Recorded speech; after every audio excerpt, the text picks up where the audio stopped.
కల్తీ నెయ్యి విషయంలో కీలక విషయాలు వెలుగులోకి వచ్చాయి. శ్రీవారి లడ్డూను టెస్ట్ చేసిన హర్యానాలోని ఐసీఎంఆర్ ఈ లడ్డూలో జంతువుల కొవ్వు కలవలేదని నిర్ధారణకు వచ్చింది.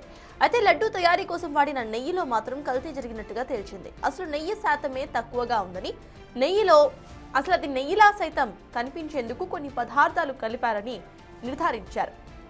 నెయ్యిలో పామ్ ఆయిల్ కలిపారంటూ కూడా రిపోర్ట్లో తెలిపింది ఈ సంస్థ.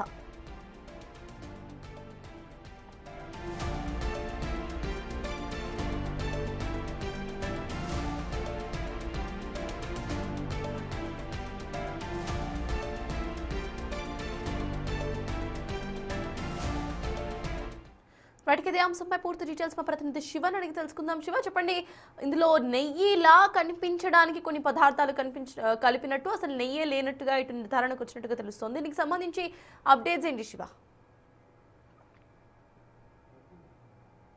తిరుమల కల్తీ నెయ్యి వ్యవహారానికి సంబంధించి కూడా ఫైనల్ షీట్లు దాఖలు చేసింది. ఈ ఛార్జ్ షీట్ లో ఎవరైతే వైవి సుబ్బారెడ్డి బిఏ అప్పన్ ఉన్నారో కేజీకి 25 రూపాయలు లక్షలు తీసుకుని డిమాండ్ చేశారు. అలాగే బోలేబాబా డైరీకి సంబంధించి కావచ్చు, మరి కొంతమంది కీలకమైన వ్యక్తులు కావచ్చు, దీంట్లో కర్త కర్మగా క్రియగా వ్యవహరించారు. దీంట్లో కల్తీ నెయ్యి వ్యవహారానికి సంబంధించి కూడా పూర్తి స్థాయిలో కొన్ని కెమికల్స్, అంటే పామాయిల్ తో పాటు దానికి అనుబంధంగా ఉన్న కొన్ని కెమికల్స్ ని వాడినట్టు కూడా సిట్ ఆ నివేదికలో పేర్కొనడం జరిగింది. ముఖ్యంగా ఏదైతే కల్తీ నెయ్యి వ్యవహారానికి సంబంధించి రాష్ట్ర వ్యాప్తంగా గత 8 నెలల కాలంగా సంచలనంగా మారిన నేపథ్యంలో ఈ కేసు చాలా ఆసక్తికరంగా మారింది. దీంట్లో ఇప్పటికే అధికార ప్రతిపక్ష పార్టీల మధ్య హోరాహోరీగా కొనసాగుతున్న పరిస్థితి కనిపిస్తా ఉంది. అయితే దాదాపుగా A6 అజయ్ దగ్గర నుంచి కూడా సుగంధ నుంచి A30 జయరాజు వరకు కూడా నిందితులు అందరిపై కేసు నమోదు చేశారు. అంటే దాదాపుగా A16 నుంచి A36 వరకు కూడా కేసులు నమోదు చేశారు.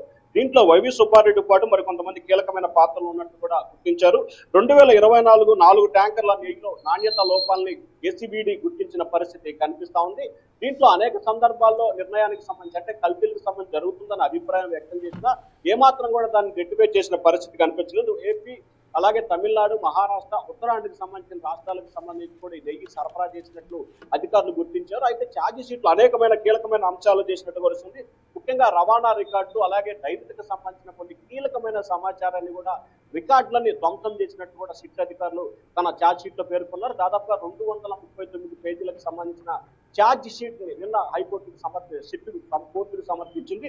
సో ఈ నేపథ్యంలోనే టీటీకి తెలిసి నష్టం కలిగించడం జరిగింది. అయితే దీంట్లో ఎవరు పాత్రదారులు, ఎవరు సూత్రధారులు అని చెప్పి కూడా కులంకుశంగా వ్యవహరిస్తూ కూడా దీంట్లో పాత్రదారులు, సూత్రధారులపై చర్యలు తీసుకోవాలని చెప్పి కూడా నిర్ణయం తీసుకుంటూ ఆ సిట్ నివేదిక పేర్కొంది.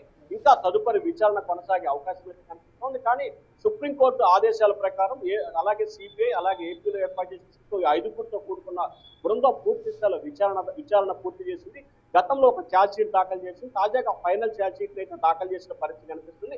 అయితే ఫైనల్ ఛార్జ్ షీట్ కి సంబంధించి సప్లిమెంటరీ ఫైనల్ ఛార్జ్ షీట్ ఒకటి కూడా త్వరలోనే దాఖలు చేసే అవకాశం కనిపిస్తా ఉంది. దాంట్లో పలు కీలకమైన వ్యక్తుల పేర్లు కూడా ఇన్వాల్వ్ అయ్యే అవకాశం కనిపిస్తా ఉంది. సర్దార్. Thank you Shiva.